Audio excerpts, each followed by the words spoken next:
Hi, welcome back to another episode. I hope you're doing well. This episode is going to be completely different to what you've seen so far, and there's not going to be photos. It's purely just going to be me talking to you guys. If that's not something you're interested in, that's totally fine. I've got more videos on shooting film lined up, so I'll see you in the next one. But if you want to stick around, that's cool too. I'll try and make it as quick as possible. It is a hard video for me to make because it is very close to home for me in terms of talking about setbacks that I've experienced over the year as a freelancer. I've actually shot this a few days ago and completely binned it because as I was watching myself share my experience, what I noticed was that in my head, I was kicking myself for not realizing some of the things that I'll be talking about in this video before I went into freelancing. And that kind of took away the sharing aspect of it. And I was deep in my head thinking about all the things that went wrong and how I'm such an idiot for letting all that happen. Um, but yeah, I took a few days, kind of regrouped, and wanted to look at it from the perspective of sharing my experiences with you guys, which is one of the main reasons why I started this channel, is to not just share positive experiences, which is great, but also share failures and lessons that I learned from my failures, so that some of you can benefit from it. And I would love to learn from you guys as well. I really don't want this to be, I know I'm going to I'm going to sound like a cliche right now, but I really don't want this to be a one-way conversation. I would love for you guys to comment your thoughts, similar experiences, what you think are relevant for becoming a freelancer, or to think about before you become a freelancer. A bit of history before we get into it. I grew up in India, moved to the UK about 10 years ago to do my master's in finance, did that for a year, and then started working in the investment banking space. And I was doing that for over almost 7 years, when I decided that I need to give photography a chance as a career. And so early 2019, quit my job and then basically went full-time freelancing as a photographer. That lasted for a year, for obvious reasons. In March 2020, COVID happened, lockdown happened. All the projects I had lined up until July of 2020 just got wiped out. But I think in hindsight, it was a good break for me since March last year until early this year, where I had a lot of time.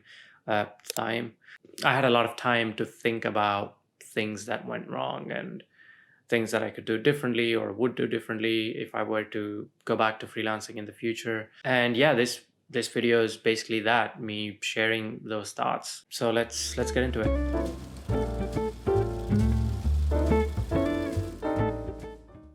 I think personal projects are important for two reasons. Um, well, I'm sure there are other reasons, but for me, one is your mental health, and two is your portfolio. Mental health, why is it important for your mental health? When you go into freelancing, unless you go into it with like a pre-existing network with lots of jobs lined up, you're probably going to do a lot of jobs that you don't want to be doing. Like me, for instance, I didn't go into it with a big network or anything like that, so I had to scramble for clients at the beginning. And I did a lot of event photography to begin with. And even towards the end, most of my revenue was from event photography. And that's fine. Because I was doing these jobs that I didn't really want to be doing, I was mentally associating photography with something that I didn't really want to do. And my portfolio in terms of event photography was growing and growing, but when it came to things that I wanted to do, like social media campaigns for brands or travel work or sort of documentary style photography, I was not growing that at all. So it was like a double whammy when it hit me, maybe 8-9 months into doing photography, that shit, I don't really have anything to show for all these times. I mean, I of course have my even photography work to show for it, but the things that I wanted to do in the first place when I got into film photography, I mean, I did have a couple of good clients and a couple of good projects, but I could have done so much more in terms of personal work to be able to present that to potential clients and get work that way. So yeah, definitely, it's very important. I can't stress this enough for your mental health and to grow your portfolio. Please do think about putting some time aside for personal projects, and even if it means like just going out once a week or twice a week to just shoot, things that you enjoy shooting, whatever it may be.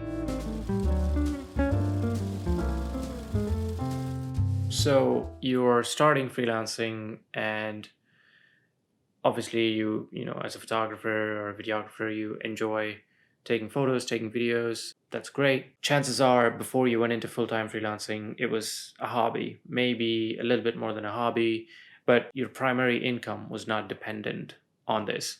But when you become a full-time freelancer, obviously your income is going to depend on this, which means you have to go out and get clients for you, attend different conferences, different photography shows, maybe shows where the professionals from the industry you want to work in would be attending, chase on your invoices.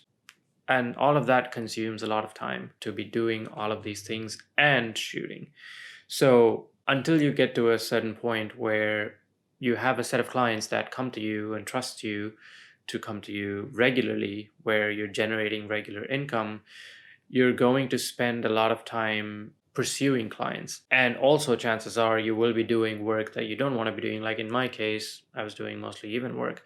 So a lot of time is spent on working on things that you probably don't want to be doing all the time, working on things around photography for most of the time, which, if you don't think about it, if you don't think that all of that is playing a role for you to become, a better creator, a better professional, and, think of them as stepping stones in your journey, and that they're taking you further, they could easily turn into, in your mind at least, like restrictions or roadblocks, and it's gonna make that journey really hard. So go into it knowing that there will be a lot of time you will spend on things that are not just shooting for, taking photos or taking videos. You would be better equipped to, prepare yourself and plan your day and week and month around that. And I think that would be helpful. I didn't necessarily have all of this in my vision at the time, so I went into it thinking, I'll be able to manage everything. It's gonna be fine, but it is a really exhausting part of the job. Yeah, think about all the things that you would do that is not photography or videography, but essential for you to establish yourself as a professional, and embrace them as stepping stones in your journey. This is something I did do before my freelancing career. I sat down and thought about the things that I wanted to do, why I wanted to pursue photography as a career, and I wrote a couple of them down. And when things got really tough, I would go back to that and remember, yeah, does it still make sense? Yes, it does. Let's, continue the journey.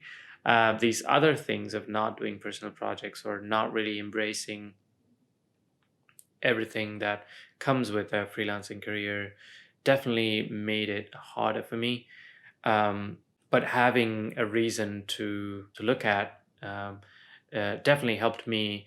And if you combine that with doing personal work and embracing all the work that comes with a freelancing career, you're going to be better equipped, in my opinion. And I know I will in the future for those reasons. So yeah, I thought I'll put it in there as well.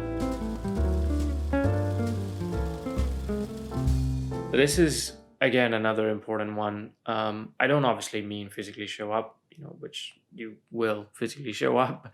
I mean, like, mentally show up and do what is required of you. Things are going to get tough. You're probably not going to get responses for weeks. Doesn't matter. You're going to come back again. Whatever your plan is, you're going to do that. You might not, maybe to begin with, 90% of your work is going to be work that you don't want to do. That's fine. It is an opportunity.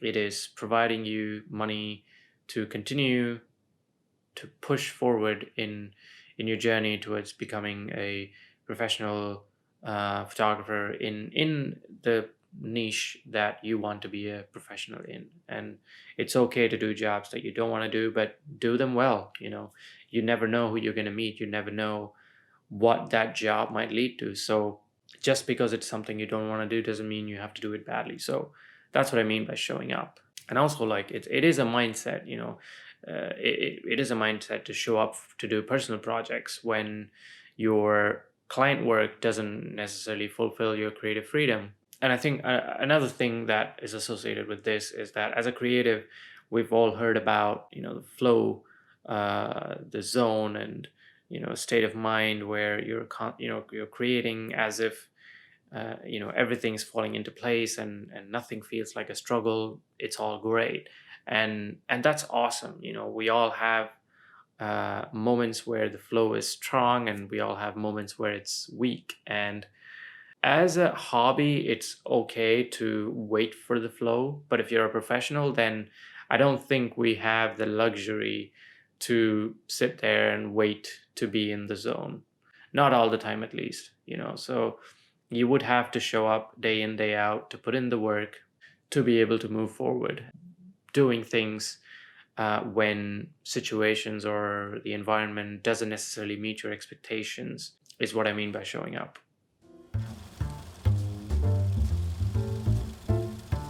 If there's only one thing you'll take away from this video, I would like that to be this. Your journey, your timeline is unique and important to you.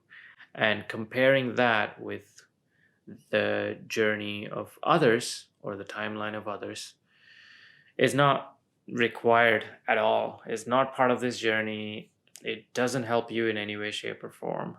And I know that it's hard in the kind of world we live in, where likes and comments and followers are being chased to an unhealthy amount.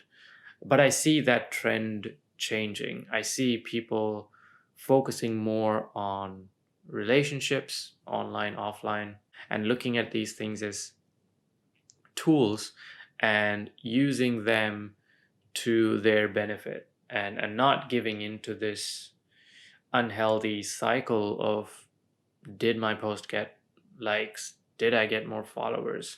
What do I need to do to do that, rather than focusing on what makes you happy, what work brings you joy. So I think it's possible to ground ourselves in the premise that our journey is unique to us and important to us, and it's okay if our timeline is different than others. It's okay if your achievements are different than others. One thing is not better than the other, they're just different. And I think that is probably the most important thing of all for me, because when I went into it, I didn't have this frame of mind. So I struggled a lot with comparing myself to others and talking myself down because of it. And it did not help me one bit. I know now that that's not going to be a part of my journey, even when I decide to do it in the future. So yeah, really can't stress this enough. Please know that we're all unique and valuable, and we're all different. That's what makes life interesting, to be able to share our own perspectives and our own journey with others. So yeah, and that's it. If you've stayed for this long, I truly appreciate you. And if you have any thoughts on what I talked about, like I said, I'd love to hear from you in the comments, or DM me on Instagram, or actually, yeah, Instagram. I'll I'll respond straight away. We can set up a call if you want to talk about any of this in detail. Thanks again for watching. Thanks for giving me your time. I really appreciate it. And I really hope this was valuable in some ways for you. Yeah, take care, and I'll see you in the next one. Bye.